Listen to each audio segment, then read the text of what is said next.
Hi guys, welcome to another Tip with Shane. This time we're going to be looking at another way of creating a part. So far we've looked at extrude, we've looked at revolve. So in this one we want to have a look. We'll jump into parts once again, have a bit of a look, and we're going to start on these smaller ones. So these are ones that you're probably not going to use as much, but they do have their versatility. This one is one that I want to have a bit of a look at right now, and this is called sweep. So this is something you may use from time to time. So before we actually kick off into that, we actually start looking at creating our sketches. Once again, if you're not too sure about your sweep, just hover your cursor or your mouse over that particular tab and it will bring out a bit of information. There is also some details there on shortcuts. I've provided some shortcuts for you guys as well. So what we'll do is start kicking off into our actual projects, or into our actual how we create our sketch for the sweep. So kicking off, we'll jump into our create sketch. We need a plane to be able to work with, so I'll just click my XY plane, which is where I generally do most of my work. And what I'll do, I want to actually create some waves and some curves that I'm actually going to sweep around to start with. So what I'll do is I'll introduce you to another little significant sort of tool with it that also comes in with lines as well. So if you click on lines, what you can do is obviously click on your origin to start with. This is where you always want to start. Pulling out and possibly coming out this way. Now we can start creating another line of this one, but what we can also do is actually create, it's not intuitive, but what we'll do is create a curve by using the line tool. So if you hover over the end of that existing line, hold down your left mouse button and just drag it out, and then you'll see you can drag out a curve. Very handy in a lot of situations. So once again, what we can also do, another little tip that I want to actually introduce you to as well, is see these guys up here, these constraints. A lot of these are automated, and what you can do is if you just drag your line around a little bit, you'll see something sort of popping in there every now and again. You can see it there. See how we've got a little bit of a circle and a line there? That is almost identical to this guy here. So if we hover our cursor over that, we can see there that that's our tangent tool. So basically what Inventor is telling us, if we right now, while we've got that symbol appearing there next to our line, if we click, then that's going to create a tangent line from that position. So I'll just click, and then I'll right click and go OK. So that finishes my line. So you can see there. So I might just drag this line around, and you can see there that that line is staying tangent to my circle, which is really cool. A really handy tip to learn really early. If for some reason you don't want that constraint, at any time you can go click on it, right click and delete. Now you can see that my line is no longer tangent. To reapply it, I can go back up to my constraints, go to my tangent tool, click on it. It's now highlighted, so make sure that it's highlighted. Click on my line, click on my circle, and once again we have a tangent constraint there. Awesome. Okay, so now I want you to finish that sketch, because we're going to use something else. We're going to use a couple of other tools now. And this tool comes in really handy when we're doing sweeps. And it's these guys right here, these work features. In particular, the plane tool. So what this does is, what we can do is just duck into here where we've got our origin. We can expand that and you can see that our planes that we originally selected are still there. They're still available to us in our model stack.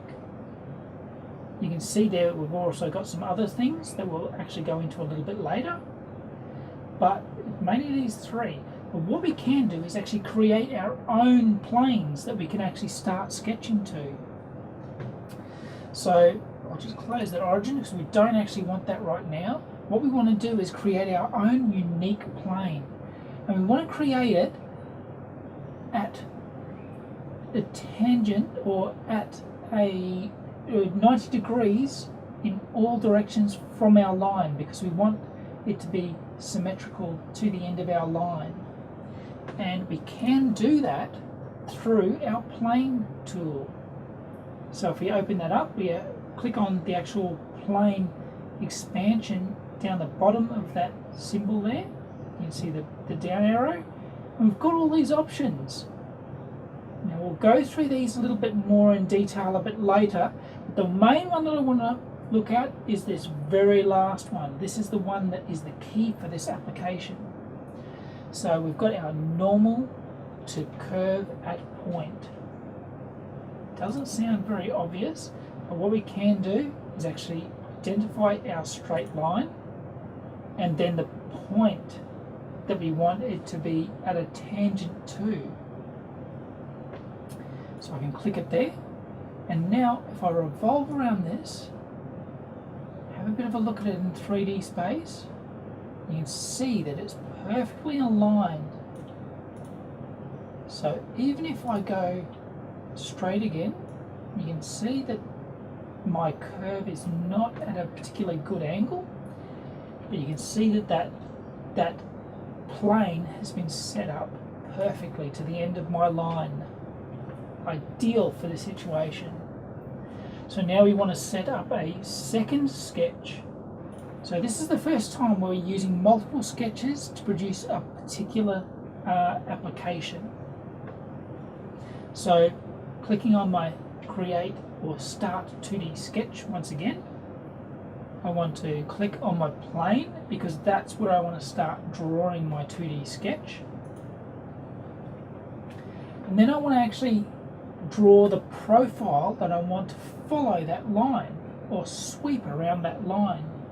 So in this case we might look at creating a rectangle. We might have a look at some of the other different rectangle tools that we can use. I might try looking at this guy here, the 2-point center. Okay, so in this case what we've been working with in the past, in our first square that we cube that I created, was actually using the edge and then another edge. In this case what we're using is the center, and then we're dragging out from the center our rectangle, or we could create it as a square. So there we have our square, and we might just dimension that.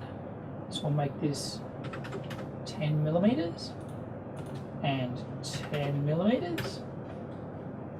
So you can see there that we've dragged it out. It's purple. So basically it's going to be 10 by 10, but the center of that circle is going to be, or the center of that square I should say, is going to be in line with the center of my arc that I created, or the line. We actually call this, where we've got lines and arcs combined, we call this a spline. So now I've got this, what I can see is that I'm going to have a little bit of a problem with this spline, because what's going to happen is it's going to come around and it's going to be incredibly tight around this corner, and it's actually going to overlap. So what I need to do is probably increase this spline so it's bigger, or decrease the size of my actual shape that I'm going to be sweeping around. So because I'm already in this profile, what I can do is just jump back in and I'll just edit my design a little bit. So it's a little bit smaller and it should handle that sweep a little bit better. So in reality, we'd be looking at getting this spot on for our actual design that we're trying to create. But even if we're creating a design, it's not going to overlap if we're creating a sweep. So we need to be aware of that. Okay, so we've got our two sketches. We've got this ugly plane here. Now this can get annoying because we can end up, especially with very intricate parts, we can end up with a lot of planes that we've created. So what you can do is just go into your model area, just click on your plane, right click on the symbol, and then you can get this drop down and you can see there that visibility is checked. If you click on visibility, you can uncheck it. So it's no longer visible. So it's perfect. It's exactly what we need. Okay, so now we're in a situation where we can actually look at doing our sweep. So we'll click on our sweep. We've got a few different options here. So we've got our profile. You can see that it's jumped to our path. And that's because it can only see one profile, and that is the square. Now the reason why it's only distinguished that as a profile is because it's a closed mesh. Now if we're doing an extrude, we're doing a revolve, we're doing a sweep, or we're doing a loft, no matter what we're doing, we need a closed mesh. If we're creating a path, on the other hand, we don't need that closed mesh. You can see that there, that it's not closed. There's no, there's some endpoints to our spline. Okay, so we've got some different options here. We can make it so that it actually follows, it actually changes the angle as it goes around, or we can get it to continue to be parallel, and so it'll get skinnier on the sweeps around. And we'll have a bit of a look at that. We've got a few different options here on type. Also we can path and guide rail, path and guide surface. So you can use surfaces and you can use splines, which I'm using a spline in this situation, or a path. And what we'll do, we will select the path. So I'll select the path so it's highlighted, and then select what I would want to be the path, which is this guy here. Straight away you can see that it knows exactly what I want to do. Click OK, and we have created our first sweep. Looks very cool, looks very unique, to say the least, and it's a lot of fun to use sweeps as well. There's a few different applications for sweeps, and you'll come across them as you progress. So keep them in mind. They do become very handy, and we'll be revisiting them quite often throughout the tunes. So keep them in mind, and once again, if you have any questions, let me know. If you have any ideas of videos that you would like to see, let me know as well, and I'll see you in the next tunes, guys. Until then, have a good time. Bye for now.